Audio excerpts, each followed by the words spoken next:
கர்த்தருக்கு சோத்திரம். இன்றைய காலை மன்னா. நர மாமிச பச்சினியை குறித்து எச்சரிக்கையாயிருங்கள். பொல்லாங்கன் அவனை தொடான். 1 யோவான் 5:18. சில காட்டு மிருகங்கள் நர மாமிச பச்சினிகளாய் இருக்கின்றனர். அவை மனித மாமிசம் புசிக்க ஆர்வம் மிக்கவையாயிருக்கின்றனர். சாத்தான் ஒரு நரமாமிச பச்சினி ஆவான். மனித மாமிசம் அவனுக்கு விருப்பமான ஒன்றாயிருக்கிறது.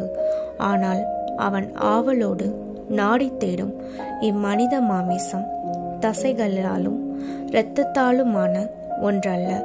அது சுயம், பெருமை, மாயை, மாமிசீகம் போன்றவைகளானதோர் கூட்டுப்பொருள் ஆகும். நரமாமிச பச்சினிகளான சிங்கங்களின் கெபிக்குள் தானியேல் போடப்பட்டான். ஆனால் சிங்கங்களால் அவனை பட்சிக்க முடியவில்லை. ஏனெனில் சரியாக கூறுவோமாயின் தானியேலுக்குள் மாம்சம் இருக்கவில்லை. அவன் மாம்சத்தோடே வாசம் பண்ணாத ஆவி மனிதரின் வகுக்குட்பட்டவனாயிருந்தான். தானியேல் 2:11. கெச்சிக்கும் சிங்கமாகிய சாத்தான் மாம்சேகத்தை தேடி அலைகிறான். ஆனால் உன்னில் மாமிசம் இல்லாத வரையிலும் அவனால் உன்னை தொடவே முடியாது.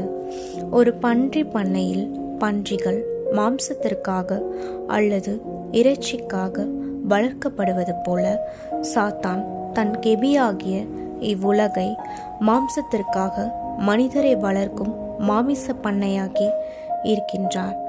இப்பண்ணையிலுள்ள அவனுடைய பிரதிநிதிகளாகிய பொல்லாத ஆவிகள் மாம்சத்தை வளர்க்கக்கூடிய பொருட்களை விநியோகம் செய்கின்றனர். மேலும் ஏற்கனவே உலகத்தாரான மாமிச மனுஷன் அவன் வசம் இருப்பினும் தன் மாமிச விநியோகத்தை அதிகமாக்கும்படி அவன் ஆவிக்குரிய பிரகாரமாக மெலிந்து போயிருக்கும் எலும்பும் தோலுமாய் காணப்படும் ஆவி மனிதரை ஏமாற்றும் வழிகளை கண்டுபிடித்து அவர்கள் தங்கள் மாம்சிகத்தை விருந்தி செய்து கொள்ளும்படி தனது பண்ணைக்கு அவர்களை தந்திரமாய் வழிநடத்துகிறான்.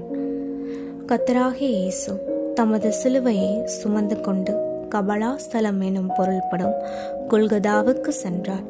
கபலத்தின் அதாவது மண்டையோட்டில் மாமிசம் இல்லை, மாம்சத்திலான மூளை இல்லை. எனவே கர்த்தராகிய இயேசு முறுமுறுக்கவில்லை. நாம் ஒருவேளை நமது சிலுவையை சுமந்து கொண்டிருக்க கூடும். ஆனால் மூளையுள்ள மண்டையோடு உள்ள இடத்தில் நாம் காணப்படக்கூடும். மூளையானது நான் ஏன் மனிதராலும் உலகாலும் குட்டப்பட்டு இப்படிப்பட்ட நிந்தைகளும் சோதனைகளும் பலவித பாரங்களும் நிறைந்த பாதையினூடாக செல்ல வேண்டும் என்று கூறும் இயல்புடையது. மாம்சத்தையும் இயற்கையாக அதை வளர்க்கும்படியான மூளை அறிவையும் களைத்துவிட்டு நாம் தானியேலை போன்ற விசேஷித்த ஆவியை, தேவனுடைய ஆவியாகிய மகிமையுள்ள ஆவியை தரித்து கொள்வோமாக. 1 பேதுரு 4:14. தானியேல் உயர்த்தப்பட்டான், நாம் மகிமைப்படுத்தப்படுவோம். ஆமேன்.